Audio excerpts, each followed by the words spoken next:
Seguimos en Cadena Nacional, ya lo escuchan, esta es la música. Estamos con esta historia sin respeto. ¿Y quién más irrespetuoso que el profesor Gonzalo Peralta? Bienvenido, ¿cómo estás? Muy bien, gracias, aquí estamos. La semana pasada habíamos comenzado con el tema de los judíos en Chile, cómo llegaron, cuál es el origen, cómo se instalaron acá. Y yo quiero decirte que me llegó mensaje.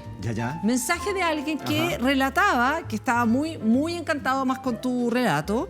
Y él dice que, digamos que sus ancestros primero, dice sus ancestros maternos, mis abuelos huían de la hambruna en Rusia en la revolución bolchevique en 1917, dice él. Sí. Llegaron a Valparaíso y se fueron a Temuco. Ya, claro, ¿ya? sí. Y después también algunos que llegaron también hablan de, por ejemplo, otros que vivían en Polonia, fueron capturados por los rusos, que estuvieron en un campo de trabajo forzados en Siberia, en Rusia, y también llegaron en barco a Buenos Aires y ahí cruzaron por el tren trasandino, llegando a la casa de la hermana de una de sus, digamos, de su abuela. Como contando de alguna manera estos relatos de muchos que en el siglo XX llegaron a nuestro país. ¿Cómo fue también? Partamos porque esta es la segunda parte de un relato que comenzó, digamos, antes, pero quedamos como en el siglo XX, ¿no? Sí, claro, quedamos como en el contexto de la Segunda Guerra Mundial. De hecho, ahí se refiere un poco a eso, ¿no? Yo creo que cuando él habla de los rusos en Polonia, probablemente es al inicio de la Segunda Guerra Mundial, cuando es invadida por nazis y soviéticos, alegremente aliados en ese momento. Y claro, ahí no había mucho donde estar, ¿no? Y eso provoca estas migraciones en masa que hasta antes habían estado, digamos, un poco más moderadas. Y lo otro que quisiera yo mencionar con lo que tú me estás contando es que este tipo de historias de estas comunidades es muy interesante lo que conservan las mismas comunidades en cuanto a sus memorias familiares. Porque es esto como de esta pequeña historia en cuanto a que no sea menor, sino que tiene que ver con la vida cotidiana. Y ahí se preservan, digamos, recuerdos muy valiosos que no están en esta gran historia, por así decirlo. Entonces, es súper interesante que de ahí salgan estas cosas y sin duda los que más conocen de esto son las mismas comunidades judías o de otros inmigrantes a través de su recuerdo. Sí, totalmente. Sí, en el fondo es como una migración que de alguna manera cada familia tiene esa historia cotidiana, ¿no? Que se encargan de esa historia que es la que nos está contando aquí Teodoro, que es una de las personas que me escribió. Contemos un poco también entonces qué es lo que pasa a raíz de, digamos, el tema de la Segunda Guerra Mundial y eso ya es una oleada migratoria, me imagino que digamos fue mundial también, ¿no? Claro, Cuéntanos un poco. Bueno, la migración, o ya a esa altura diría, la huida de los judíos de Europa y en particular de Alemania por el régimen nazi, empieza a fines de los años 30, con la instauración de leyes antisemitas en Alemania, las leyes de Nuremberg que se llamaban, que ya hacían que la persecución de los judíos fuera una cuestión legal. Entonces, esa era una situación insoportable, ¿no? Y ahí empieza una migración bien importante y llegan a Chile, entre otros países. Y en ese, digamos, en ese proceso es muy importante el rol que juega Pedro Aguirre Cerda, ¿no? Siendo presidente de Chile a partir de 1938, porque permite el ingreso abierto de refugiados judíos y también de otros países. Es la época en que llegan los españoles de Winnipeg, por ejemplo, y otros. Pero en el caso de los judíos en particular, además que los judíos tenían problemas para poder, digamos, encontrar refugio en esta huida por temas de antisemitismo, ¿no? Entonces, ¿Pero dónde, en Europa? Desde Europa, generalmente América, ¿no? El caso de la llegada a Argentina que relata, ¿cierto? Quien escribió, era muy común que llegaran a Argentina y luego eventualmente pasaran a Chile o a otros países.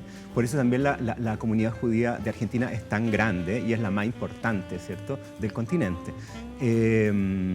Entonces, eso permite que llegue a Chile durante un breve periodo un enorme número de judíos de lo que había antes. O sea, entre 1938 hasta 1940-41 llegan como 15.000 judíos.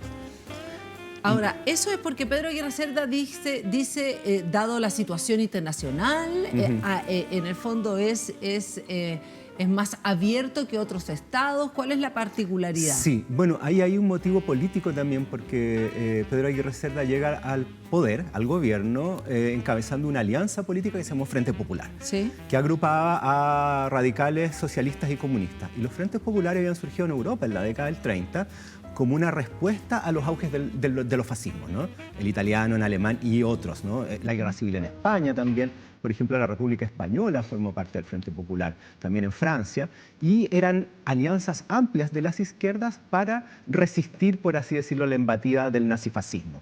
Y eso permitió, sobre todo por iniciativa de la Unión Soviética, hacer estas alianzas tan amplias de la izquierda que antes no existían, porque en el caso de la Unión Soviética ellos estaban, por así decirlo, más radicalizados y consideraban que otros partidos de izquierda eran reformistas, demasiado moderados, llámesele amarillos, como tú quieras, ¿no? Entonces no entraban en alianzas, pero en este caso sí. Y en Chile se sigue ese ejemplo y se arma un Frente Popular, que es junta de comunistas radicales, que hasta antes de eso habría sido casi impensable. En consecuencia, ellos llegan al poder a partir de una agenda política antifascista. Perfecto. Entonces, por ello, sería muy contradictorio que no hubieran recibido a refugiados víctimas del fascismo. Sí, entonces, de ahí viene eso, ¿no? Pero además tiene que ver con una decisión política. Pedro Aguirre Cerda podría no haber sido. Sí, pues por eso te pregunto, ¿por qué razón, digamos, bueno, abrió la puerta? Sí, es una decisión de él y también ahí hay una influencia bien importante de Salvador Allende, que él era, por supuesto, socialista, fue ministro de Salud de Pedro Aguirre Cerda durante su gobierno, también fue presidente del Partido Socialista y él presionó mucho para que se instaurara esta política de puertas abiertas y también presionó para que se recibiera en Chile una serie de barcos que habían salido de Europa con refugiados judíos y que no eran aceptados en otros lugares por esta situación de antisemitismo, ¿no? Y por esta inmigraciones selectivas y todas estas cuestiones que hemos conversado antes.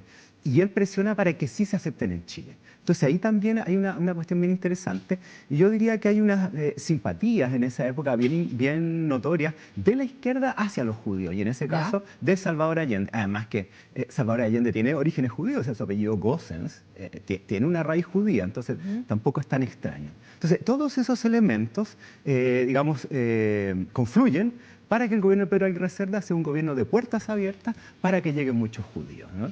Y así es, y se reciben muchos judíos en Chile. De hecho, esta llegada masiva de judíos va a ser muy distinta a las anteriores que habían sido en menor cantidad y más dispersas, ¿no? Como iniciativas individuales o familiares. Pero acá se llega en masa. Entonces, para poder acoger a esos judíos que llegan en situaciones bien complejas, ¿cierto? Huyendo con lo opuesto, la comunidad judía chilena debe organizarse a su vez para recibirlos de mejor manera, ¿no? Y se crean instituciones, una serie de iniciativas. Y eso también provoca que la comunidad judía chilena se organice. Antes no estaba organizada de una manera, por así decirlo, amplia. Por supuesto, existían distintas formas de asociaciones.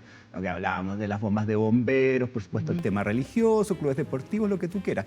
Pero en este caso se crea ya una asociación centralizada para acoger a estos judíos y que va a permanecer hasta el día de hoy, ¿no? Entonces provoca todas estas cosas de llegada de judíos y diría yo como de una mayor solidez en las organizaciones de la comunidad judía chilena. Ya, o sea, de alguna manera no es el Estado chileno que se hace cargo, sino que es lo que tú dices, son las propias redes que se hacen cargo, porque a diferencia de lo que conocíamos como migración antes, que era como esta idea de los alemanes que van al sur, eso como que voy a decirlo en bruto, como que sirven para algo. Sí, claro. Estos son refugiados. Exacto, porque el caso es distinto. En el caso de los alemanes se busca en el siglo XIX poblar un territorio fronterizo, claro, ¿no? Exactamente. Y además se envían agentes de colonización alemana a enganchar alemanes para traerlos. Claro. Entonces hay una decisión clara y premeditada de traer esa inmigración. En este caso lo que ocurre es más bien abrir las puertas para que lleguen en condiciones de huida, ¿no? Y este sería como la primera como, digamos, una primera ola migratoria como de refugiados que nosotros tenemos en nuestro país.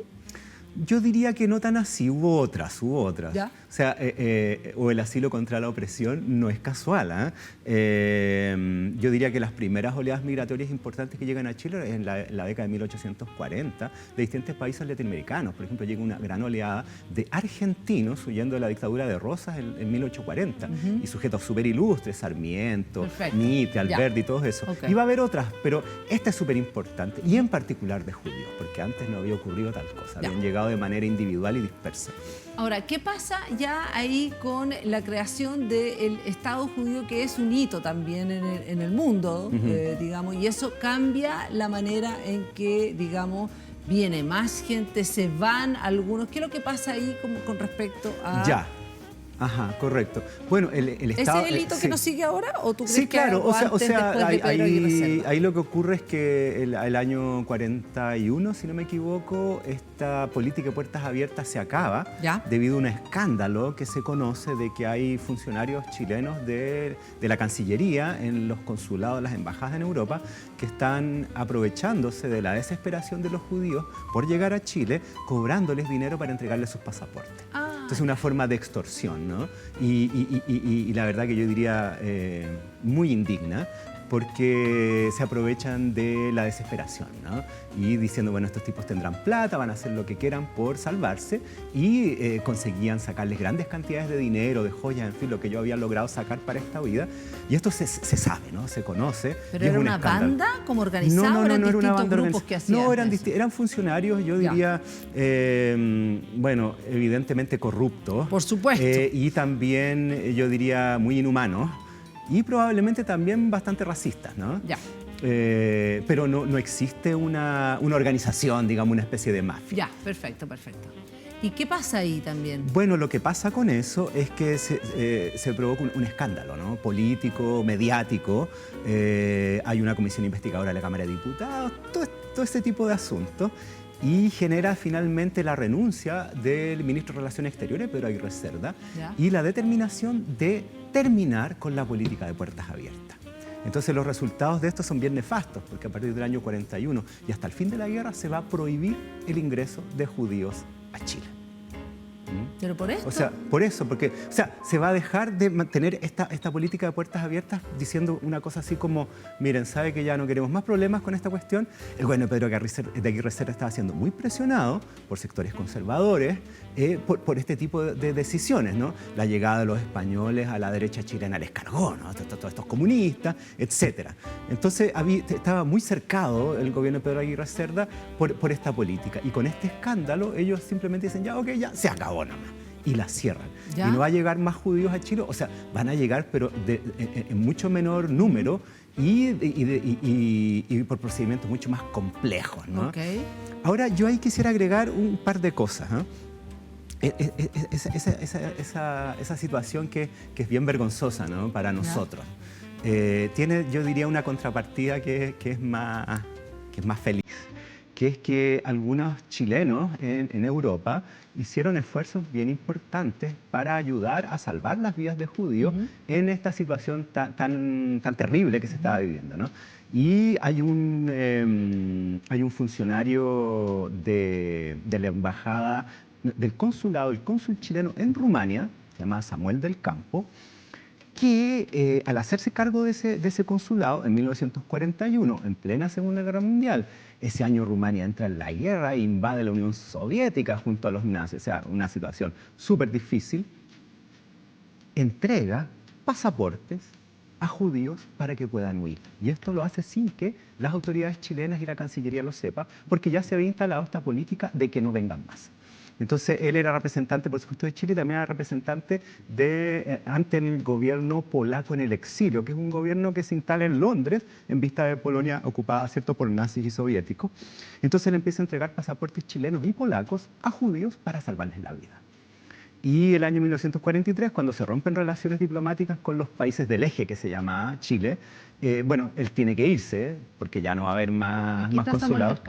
Ah, mira, sí, él es, justamente, ahí está, sí. Y bueno, él es trasladado a Suiza, podríamos decir es un ascenso, ¿no? La Cancillería chilena no tenía idea de lo que él había estado haciendo, digamos, por debajo, y el gobierno suizo sí. Entonces él dice, bueno, nos mandan este personaje que ha hecho esto y esto, y aquí se van de espalda, y no cachaban nada. Entonces los hizo tontos, ¿no? Y bueno, en vista de aquello, lo expulsan. Entonces, son las autoridades de Cancillería, en vista de esta, diría yo, actitud heroica, recibe como premio aquello, ¿no? Y otro personaje que es bien impresionante es la María Edwards. ¿Ya? María Edwards McClure, hermana de Agustín Edwards McClure, el fundador del Mercurio de Santiago, ¿no? Ella viaja como los años 20 a París acompañando a su marido, un señor Errázuriz, si no me equivoco, que trabajaba en la embajada. Y bueno, queda viuda y ella está en París para la entrada de los nazis. Y en esas circunstancias ella empieza a trabajar en la ocupación. Para la ocupación nazi. En el Hospital de los Rothschild, que es una familia muy adinerada, de origen judío, y en ese lugar empieza a hacerse cargo de niños judíos que habían quedado huérfanos en vista de las muertes de sus padres y que llegaban a esos lugares, ¿no? Y los sacaba para que no fueran capturados por los nazis. Y así salvó a muchos niños. Incluso se dice que los sacaba como entre las faldas del vestido, ¿no? Y ella se hizo miembro de la resistencia francesa. ¿Pero ella los saca a dónde? Ella los entregaba a familias para ¿familia francesa? Claro, y para sacarlos de Francia para salvarlos de la muerte, ¿no? Perfecto, pero no es que los traiga necesariamente a Chile. No.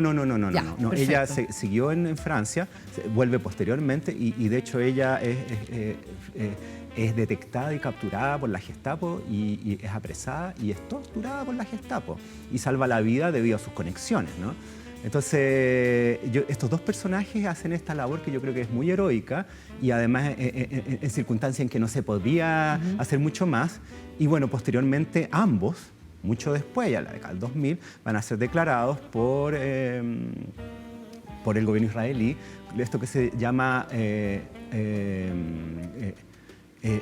justos, ¿no? Que tiene que ver con aquellas personas que han, digamos, colaborado en vista de estas situaciones tan terribles. Entonces yo quería destacar estos dos personajes en medio de la oprobiosa conducta de estos funcionarios, ¿no? Ellos realmente se la juegan. Ahora, también ya como que, digamos, pensando en lo poco que nos queda un poquito tiempo, ¿cómo siguieron las relaciones después de la formación del Estado, digamos, judío? Ah, perfecto. Bueno, el Estado de Israel se funda el año 1948, después de la retirada de los británicos de Palestina, e inmediatamente empieza la primera guerra, ¿no? Judío-árabe. Y el año ya 1849, Chile va a reconocer al Estado de Israel. Y va a haber un embajador... 1949. Sí, un embajador judío en Chile y luego un embajador chileno en Israel el año 50. Entonces, en momentos muy tempranos, el Estado chileno y los gobiernos chilenos van a entablar relaciones diplomáticas con el Estado de Israel y lo van a reconocer políticamente. Así que de ahí comienza una relación que va a ser bastante estable, ¿no? Se va a mantener durante todo este tiempo, todas estas décadas. Por ejemplo, en la década del 50 va a venir de visita a Chile la Golda Meir, que en esa época era ministra de Relaciones Exteriores. Golda Meir, mira, ahí está, ¿no? Ahí está Golda Meir. Claro, sí. ¿Con quién está aquí?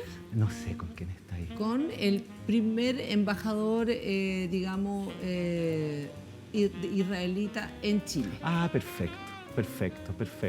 Sí, era un personaje de la historia judía. Es muy interesante, por ejemplo, que ella en su visita va a hacer una serie de actividades y una de ellas, por ejemplo, va a ser la inauguración de la calle República de Israel en Ñuñoa y también de la bomba judía de Ñuñoa. Entonces hay como un vínculo ñuñoíno, ¿no? Que tiene que ver con que, bueno, en esa época, yo diría ya desde la época de los años 20, incluso antes, se empieza a formar un grupo muy importante dentro de la comunidad judía internacional de judíos de izquierda o de judíos socialistas, y de los cuales en Chile va a haber muchos, ¿no? Entonces yo diría que Golda Meir tiene que ver con esa vinculación.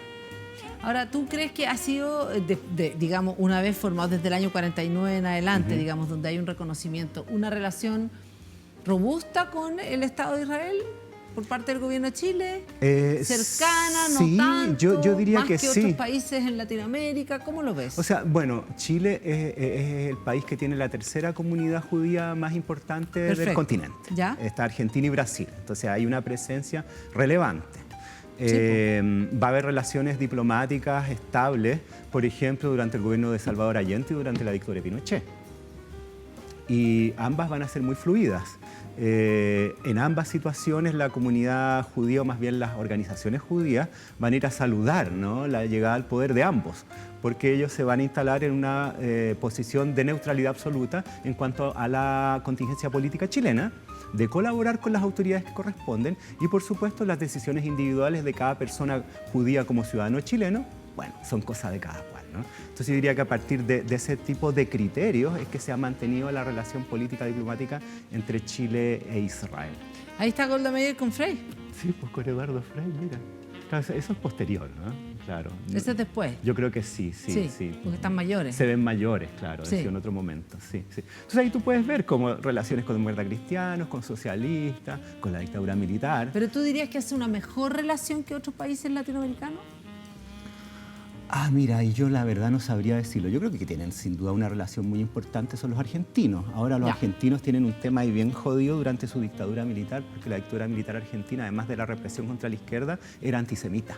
Y hubo persecución a judíos no solo por ser de izquierda, porque aquí sí hubo judíos víctimas de la represión política contra la dictadura, pero básicamente por ser de izquierda, claro, no por ser judío, sino que porque exactamente. estaban metidos en actividades de izquierda o qué sé yo, por la represión, ¿cierto?, de Pinochet. Sin embargo, en Argentina hubo persecución antisemita y hubo situaciones en las cuales se iban presas familias completas judías sin tener nada que ver por ese, digamos, prejuicio de los militares. Y aquí no hubo nunca una persecución, digamos. No, en ese sentido. O sea, por ejemplo, cuando llegó Allende al poder, muchos judíos temieron, por su experiencia histórica, de que se instalara un gobierno marxista y muchos se fueron de Chile, ¿no?, pensando en los que habían huido de Europa del Este o de la Unión Soviética, como la historia que recién tú contabas. Pero Allende inmediatamente se reúne con la dirigencia judía y les aclara y les asegura que no va a haber ningún tipo de persecución, que él tiene la mejor opinión de Israel, que admira mucho sus avances económicos y sociales y que se queden tranquilos, ¿no? Entonces, en ese sentido, tenemos ahí ese tipo de respuesta. Y posteriormente, en la dictadura militar de Pinochet, algo similar. Gonzalo Peralta, muchas gracias por hablarnos también a raíz de un episodio, digamos, tú tiraste la madeja se abrió. Finalmente se abrió un espacio para hablar del pueblo judío y ahora también el Estado de Israel, digamos, sus conexiones con Chile desde el siglo pasado, desde el siglo antepasado empezamos. Claro, empezamos el siglo pasado, del año del cohete. Exactamente, desde el año del cohete, tal del cual. Año Ñauca. Gonzalo Peralta, historiador. Gracias por estar en esta historia sin respeto. Gracias a ti, Muchas Andrea. gracias. Muy bien. Y ya vamos a inventar con qué seguimos la próxima semana. Ya vamos a inventar, ahí vamos a pensar en algo. Sacar un conejo. Exactamente. Gonzalo va a sacar un conejo. Vamos a sacar por ahí, un conejo histórico. Exactamente. Muchas gracias por estar con nosotros. Siempre, como siempre, un gusto, profesor. Ajá. Y nosotros nos vamos. Este fue Cadena Nacional. Y seguimos mañana. Estás en Vía X, ya lo sabes. Chao.